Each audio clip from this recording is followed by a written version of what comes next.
Hi friends, welcome to my ಪುಟ್ಟು mini vlog. 2-3 days ಆಯಿತು ನಾನು ವೀಡಿಯೋಸ್ನ ಅಪ್ಲೋಡ್ ಮಾಡಿ. ಯಾಕಂದರೆ ಮನೇಲಿ ಎಲ್ಲರಿಗೂ ಕೂಡ ಹುಷಾರಿಲ್ದಂಗೆ ಆಗ್ಬಿಟ್ಟಿತ್ತು. ಪಾಪುಗೆ ಹುಷಾರಿಲ್ಲ ಅಂತ ನಿಮಗೂ ಕೂಡ ಗೊತ್ತಿತ್ತು, ಲಾಸ್ಟ್ ವೀಡಿಯೋದಲ್ಲಿ ಅಪ್ಲೋಡ್ ಮಾಡಿದ್ದೆ. ಪಾಪುಗೆ ಹುಷಾರಾದ್ಮೇಲೆ ಅವ್ರ ಅಪ್ಪಂಗೆ ಬಂತು ಜ್ವರ. ಸೊ ಅವ್ರ ಅಪ್ಪಂಗೆ ಹುಷಾರಾದ್ಮೇಲೆ ನಂಗೆ ಇವಾಗ ಜ್ವರ ಬಂದಿದೆ. ಸೊ ವೀಡಿಯೋಸ್ ಮಾಡೋಕ್ಕಾಗ್ತಿಲ್ಲ. ಇನ್ನು ಮನೇಲಿ ಎಲ್ಲರಿಗೂ ಹುಷಾರಿಲ್ಲ ಅಂದರೆ ನಿಮಗೆ ಗೊತ್ತಿರುತ್ತೆ ಯಾವ ಥರ ಇರುತ್ತೆ ಸಿಚುವೇಶನ್ನು ಅಂತ.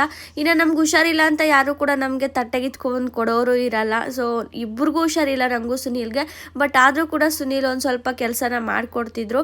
ಬಟ್ ಏನೇ ಆಗಲಿ ನಾವೇ ಹುಷಾರಿಲ್ಲ ಅಂದರೂ ಕೂಡ ಊಟನ ಮಾಡ್ಕೋಬೇಕಾಗತ್ತೆ, ಅಡುಗೆ ಮಾಡ್ಕೋಬೇಕು, ಇರೋ ಕೆಲಸಗಳನ್ನೆಲ್ಲ ಮಾಡ್ಕೋಬೇಕಾಗತ್ತೆ.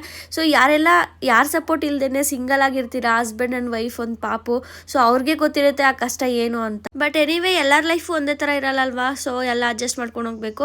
ಇನ್ನು ನಾನಂತೂ ಹಾಸ್ಪಿಟ್ಲಿಗೆ ಹೋಗಿದ್ದೆ. ನಂಗಂತೂ ಸಖತ್ತು ಸುಸ್ತಾಗ್ತಾ ಇತ್ತು. ಸೊ ಹೋಗಿ ಹಾಸ್ಪಿಟ್ಲಿಗೆ ಒಂದು ORS ಜ್ಯೂಸ್ ಕೊಟ್ಟರು. ಮತ್ತು ಫೀವರ್ ತುಂಬಾ ಇದೆ, ಆಯಿಲ್ ಫುಡ್ ಏನು ತಿನ್ನಬಾರ್ದು ಅಂತಲೂ ಹೇಳಿದ್ರು. ಸರಿ ಅಂತ ಇಂಜೆಕ್ಷನ್ ಹಾಕ್ಕೊಂಡು ಟ್ಯಾಬ್ಲೆಟ್ ಎಲ್ಲ ತಗೊಂಡು ಇನ್ನು ಟೈಮು 9:30 10 ಆಗಿಬಿಟ್ಟಿತ್ತು. ಇನ್ನು ಹೋಗಿ ಅಡುಗೆ ಏನು ಮಾಡೋದು ಅಂತ ಹೋಟ್ಲಿಗೆ ಹೋಗಿ 1-2 ದೋಸೆನ ತಿನ್ಕೊಂಡು ಇನ್ನು ಆಟ ಆಡೋದೆಲ್ಲ ಇತ್ತು. ಪಾಪುನ ಸ್ವಲ್ಪ ಹೊತ್ತು ಆಟ ಆಡ್ಸೋಣ ಅಂತ ಹೋಗಿ ಆಟ ಆಡಿಸ್ತಿದ್ದೀವಿ. ನಮ್ಗೆ ಎಷ್ಟೇ ನೋವಿದ್ರು ಕಷ್ಟ ಇದ್ರು ಕೂಡ ನಮ್ಮ ಮಕ್ಕಳು ಖುಷಿಯಾಗಿರ್ಬೇಕು ಅನ್ನೋದು ಎಲ್ಲ ಅಪ್ಪ ಅಮ್ಮಂದ್ರ ಆಸೆ ಆಗಿರುತ್ತೆ.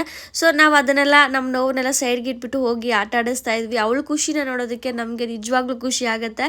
ಸೊ ಹೋಗಿ ಆಟ ಆಡಿಸ್ತಿರ್ಬೇಕಾದ್ರೆ ಅವಳ ಮುಖದಲ್ಲಿ ನೀವೇ ನೋಡ್ಬೋದು ಎಷ್ಟು ಖುಷಿ ಇದೆ ಅಂತ. ಪಾಪುಗೆ ಜ್ವರ ಎಲ್ಲ ಕಮ್ಮಿ ಆಯಿತು, ಇವಾಗ ಅವಳು ನಾರ್ಮಲ್ ಆಗಿದ್ದಾಳೆ.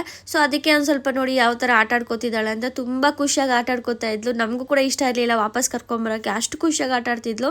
ಬಟ್ ಎನಿವೆ ನಾವು ಕೂಡ ರೆಸ್ಟ್ ಮಾಡಬೇಕು ಅಂತ ಮನೆ ಕರ್ಕೊಬಂದ್ವಿ. ಇನ್ನು ಒಂದು ಇಂಪಾರ್ಟೆಂಟ್ ವಿಷಯ ಏನಂದರೆ, ಹಸ್ಬೆಂಡ್ ಆಗಿರೋರು ನಮ್ಗೆ ಹುಷಾರಿಲ್ದಿದ್ದ ಟೈಮಲ್ಲಿ ಈ ಥರ ಸಪೋರ್ಟ್ ಮಾಡೋದಿದೆಯಲ್ಲ ತುಂಬಾ ಖುಷಿ ಆಗುತ್ತೆ. ಸೊ ಎಲ್ಲ ಹೆಣ್ಮಕ್ಳು ಇದು ಒಂದೇ ಕೇಳ್ಕೊತಾರೆ, ಹುಷಾರಿಲ್ದಿದ್ದ ಟೈಮಲ್ಲಿ ಗಂಡ ಜೊತೆಲಿರ್ಬೇಕು ಅಂತ.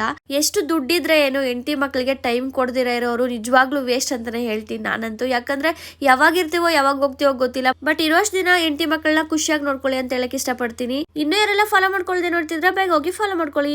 ಬಾಯ್.